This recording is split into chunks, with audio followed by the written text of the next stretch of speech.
come wintertime in the boreal, hardwoods, forested areas of Canada, one of the best shelters you can build is a lean-to with an open fire in front of it. We're going to be building today a subarctic style or boreal style lean-to. It's going to require this pole that I'm sitting on and this hemlock tree that I'm sitting beside.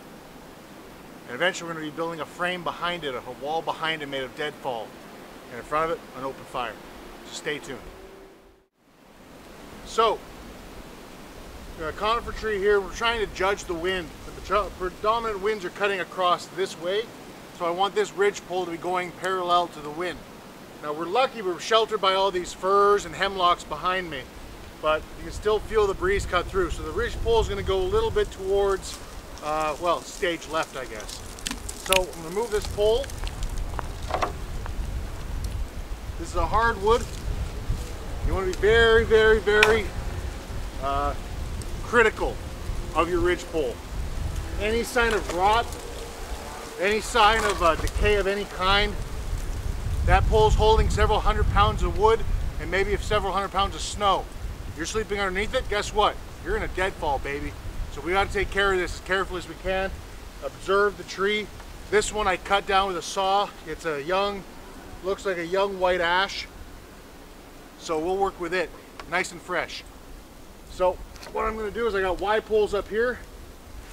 I'll brace them up against this hemlock at a comfortable height. You can see it slips. That's the problem. Usually we look for a tree that has a Y in it to set the ridge pole into, but here in the conifers you don't get a lot of Y branched conifer trees. So what we do, we get a cheater stick to brace in up against the tree on a slight angle. Now that's as far as it'll go. It can't go any further. And I was critical on how I set this up. I didn't put my ridge pole on this side of the tree. The majority of the weight is coming from this side, from the lean-to logs. Therefore the weight should be on this side. Therefore the frame of the ridge pole should be on this side as well to support it all. That way the weight of the lean-to will pin it against the tree and it's not going to shift on us in the night. Now we just got to start covering it. Whew! Alright, so this is what we start to do to cover it up. We're using any deadfall we find on the ground. A lot of this is cedar and hemlock because, well, we're in a cedar and hemlock forest, so kind of redundant to say that what it is. But what we're trying to do is get these logs in as close as we can to each other. There's not a lot of gaps in between. We'll take sticks later and lay them on top to fill in those little cracks. But we want to try and make a big thermal mass behind us. The idea is I'm going to be sleeping down in here.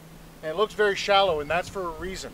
The deeper your shelter is, the more heat, the more air you have to heat up. So the more space there has to be, and therefore more fire you need to have. If there's only one person out here, make it just big enough to fit one person. That's why this shelter is so intelligent compared to the classic two-tree lean-to. The reason it's intelligent for this kind of conditions is it tapers down where my legs are going to be. My head is going to be upwind, my feet are going to be downwind, and the shelter tapers with the taper of my body, which is a little extreme when you have a body this big here and feet that wide at the bottom. So the shelter fits me, but it's also going to fit a bed. We're going to be putting in an elevated, what some people call it deluxe bush bed. And we're going to have a log frame, pole structure on top of that, and then boughs on top of that to be my mattress. Thing is, tonight, this is all I'm going to have with me. I'm not going to have a sleeping bag. I'm not going to have a blanket. This is exactly what I have to rely on. This shelter and that fire that's going to be lit right in front of it. So we have to think intelligent about what we're doing. Saving space, making the shelter work for us rather than us having to work to make the shelter work. So work smart, not hard. Find logs nearby. Select your shelter site where the building supplies are. Don't go half a mile out looking for the stuff. Find a spot where you're going to find your supplies. Find the perfect spot in that area to build your shelter and go from there. Is it the perfect spot? No, we got a divot right here, a little drainage happening that probably another 2-3 months when we start to have a thaw, that's going to be full of slush. That's why we have to build an elevated bed on top of it. We can't build and sleep down here. It's going to be uncomfortable to say the least. So we have to work with the environment we have. Is it perfect? No, but we'll make it work for us. So we got the walls up. We got a end wall to stop the wind from coming through. We got the back wall to help hold in the heat. There's no actual wall on the back end where the feet are going to be, and that's mainly because the smoke can travel through there and the wind isn't going to be coming in from there as easily. It's going to be coming from basically over here, rushing past me, and that's going to carry the smoke away from the big long log fire I have in front of my shelter. We have these poles on top of a couple of logs, and that's to help level it all out, and the poles are going to be my bed frame. This is going to be kind of like my box spring, and what I'm sitting on right now is some of my mattress. What we have here is conifer boughs. These ones are a mix of hemlock and some balsam fir. And you see these big branches?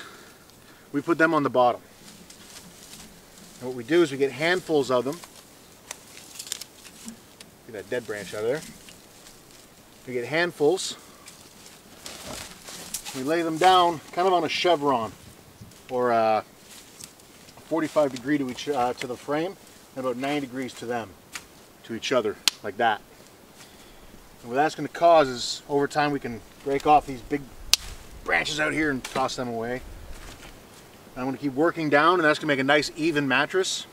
And then we're going to put on some more on top. They're going to be thinner boughs, and that's going to make it nice and soft.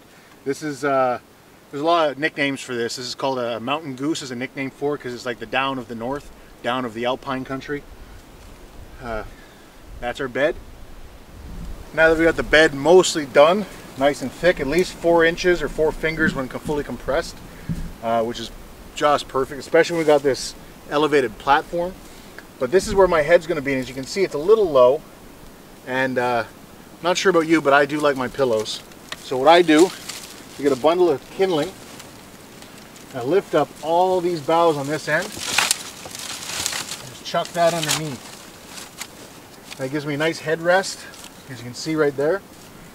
The boughs will cushion my head. I'll give you a little sleep test in a second.